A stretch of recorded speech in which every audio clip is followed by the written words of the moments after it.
Hello everyone. In this lecture, we are going to see two theoreticians, namely Rāmacandra and Guṇacandra, in connection with our ongoing discussion of the theory of Rasa. Rāmacandra and Guṇacandra are the disciples of the literary theoretician Hemachandra. The duo is best known for their magnum opus Natya-darpana, or the mirror of drama, which gives the readers a good glimpse into the art of dramaturgy. Guṇacandra, being a playwright, it is often believed that their Natya-darpana is the first such text composed by a working playwright. Natya-darpana is divided into 4 chapters, and each chapter is called a darpana or mirror. It is significant that this important and innovative treatise on dramaturgy that they wrote is extant only in 4 manuscripts. Even more surprising is the fact that not a single commentary on it has been identified. One literary scholar upon whom this text exerted a tremendous influence was Rudrabhatta. As for the influence of other critics upon Rāmacandra and Guṇacandra, the impact of their guru Hemachandra is quite apparent, although they do not hesitate to criticize their preceptor on a variety of matters. The same is their approach to Abhinavagupta, who they critique and appreciate. Rāmacandra and Guṇacandra believe that the experience of Rasa is not often pleasurable. For them, Rasa can also be an unpleasant experience. This can definitely be considered an innovative approach to the very question of Rasa.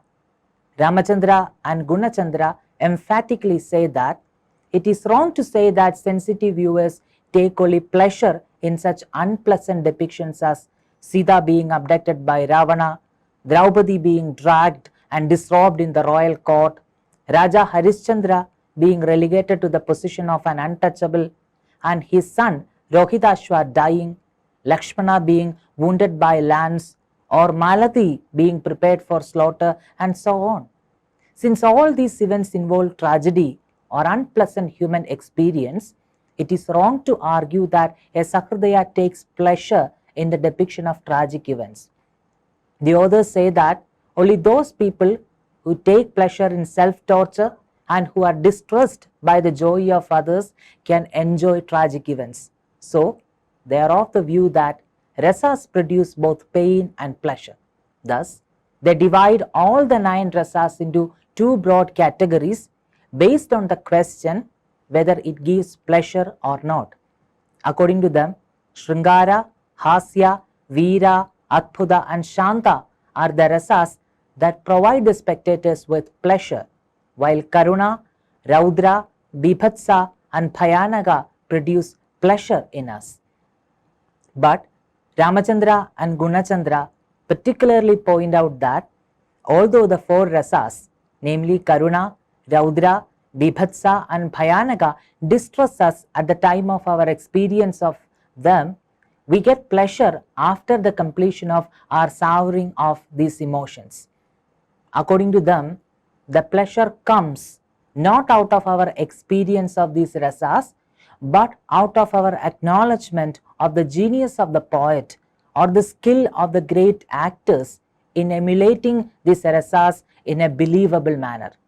To put it differently, we enjoy Karuna Rasa not because of our savoring of Karuna Rasa, but because of our appreciation of the skill of the poet or the actors in reproducing the emotions in such a believable manner. He compares this situation to a scenario where people who have an appreciation for courage take pleasure after watching the martial skills of a hero who decapitates someone. Just like a person who has a bent of mind for courage and adventure appreciates the martial skill of a soldier who beheads his enemy, so also a spectator gets amazed by the genius and ability of an actor to present incidents as they are in real life. According to Rāmacandra and Guṇacandra, while the cultured spectators are beguiled by the genius of the poets, their whole body gets suffused with a kind of great ecstasy. They note that it is because of the spectator's strong desire or thirst for enjoying this unique experience that they often subject themselves even to spectacles of heart-wrenching tragedy.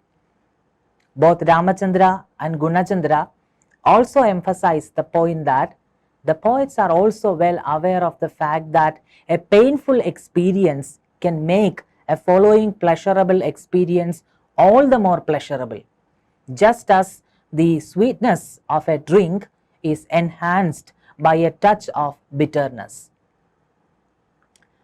But they find an exception in the case of Shrungara Rasa or erotic quartet. According to them, although the Vipralambha Shrungara or love in separation may apparently look painful, since it emanates from the experience of separation from the loved ones, it's not a painful experience per se. The savoring of Vipralambha Shrungara or love in separation is indeed a pleasurable experience because its very essence lies in dreaming about the erotic enjoyed. It is generally believed that it was the influence of Jain philosophy which inspired them to see Rasa from a new angle altogether. Rāmacandra and Guṇacandra are also of the view that the experience of Rasa by a spectator or reader cannot be a direct sensory perception since it exists in someone else. So, it should inevitably be a non-sensory experience.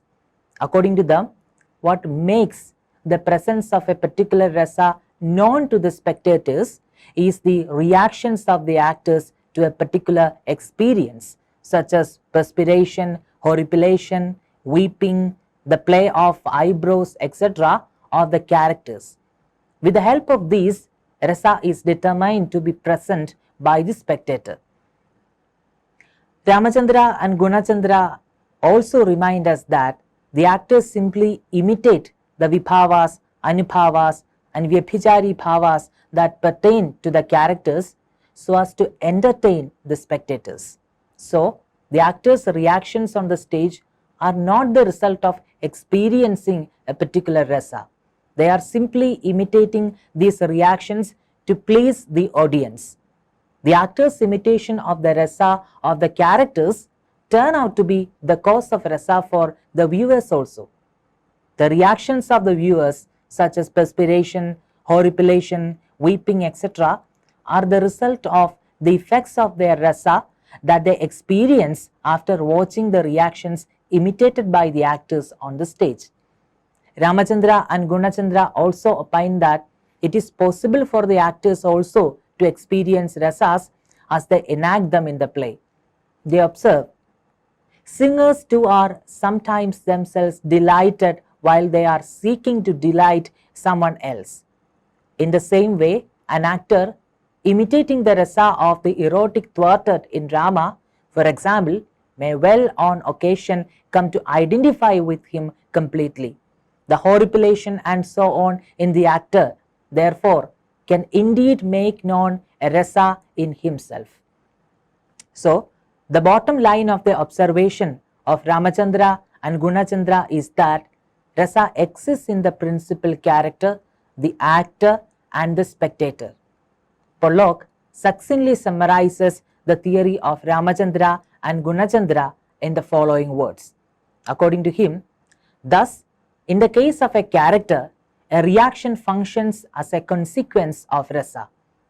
In the case of the viewer or reader, as a cause of rasa. At the same time, the viewer or reader also has his own reactions and transitory emotions. The authors conclude by covering all their bases. Rasa is everywhere in the principal character, the spectator, the auditor or reader of a poem, and even on occasion the actor.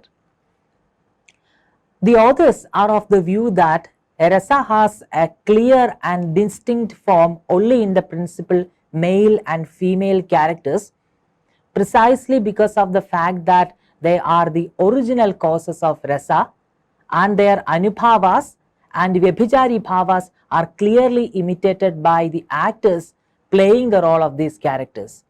But in the case of the spectators, rasa exists in an impure form, since the vibhavas that cause rasa in them do not actually exist in real life, but are only made to appear via a poem or drama.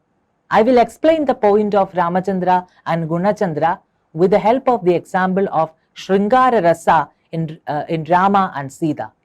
As per the theory of Rāmacandra and Guṇacandra, the Sringara Rasa is more distinct in the case of Rama, the principal character, because the vibhava or the cause of Sringara Rasa exists in reality for Rama in the form of Sita. Since the spectators watching the reactions of Rama due to his experience of Sringara Rasa, they also experience rasa. But the spectator's experience of rasa will not be distinct, because the vibhava of the Sringara Rasa in this context, that is Sita, does not really exist in the world of the spectators. She exists in the story world and is only made to appear via the drama. For the same reason, the vyabhicharis and the anubhavas in the audience will also be indistinct. This is the reason why it is said that the experience of rasa by the spectators or the readers is said to be supernormal. Now, let's wrap up the class by revisiting all the major points we discussed so far. First of all, for Rāmacandra and Guṇacandra, the experience of rasa can be a both pleasant and unpleasant experience. In the case of emotions like Sringara, Hasya, Veera, Adbhuta and Shanta, the experience of rasa is pleasurable. But in the case of aesthetic emotions like Karuna, Raudra, Bibhatsa and Bhayanaka, the savoring of rasa is unpleasant. That said, Rāmacandra and Guṇacandra do not mean to say that the experience of these four rasas, that is Karuna, Raudra, Bibhatsa and Bhayanaka, is perpetually unpleasant. Once the unpleasant experience of the savoring of these rasas get over, the spectators will get amazed by the ability of the actors to present these emotions as if they are really experiencing it. This feeling will later provide them with happiness. It is because of their thirst for this great experience that the spectators keep watching the tragedies. The authors also believe that rasa is everywhere. It exists in the characters who actually experience the rasa. It can also be experienced by the actors while they are imitating the original rasa of the characters. As a result of watching the acting of the actors on stage, the spectators also can enjoy rasa.